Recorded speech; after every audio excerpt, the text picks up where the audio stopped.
Welcome to the 1 Minute Apologist. 1 Minute Apologist. If you had 1 minute Apologia. to be able to unpack for the audience. We interview the world's leading apologists to provide credible answers to curious questions. Dr. Craig, what is the ontological argument?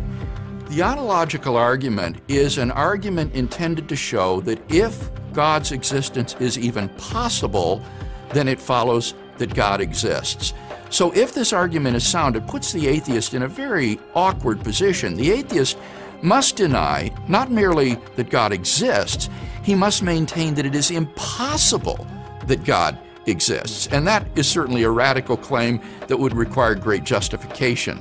The ontological argument goes something like this. God is by definition the greatest conceivable being. Now, what would the greatest conceivable being be like? Well, he would be omnipotent, he would be omniscient, he would be all good, and he would be necessary in his existence. He would exist in all possible worlds.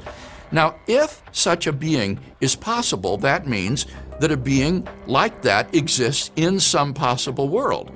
But you see, if a being of that nature exists in even one possible world, then it exists in all of them, because that's part of what it means to be the greatest conceivable being.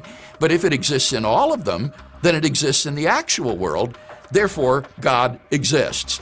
So the argument is basically, if you think that God's existence is possible, then it follows that God exists. So do you think it's possible that God exists? Well, I do. It seems to me that the concept of a being who is omnipotent, omniscient, morally perfect, and necessarily existent is a coherent concept that's possibly instantiated, and therefore I believe that God does exist.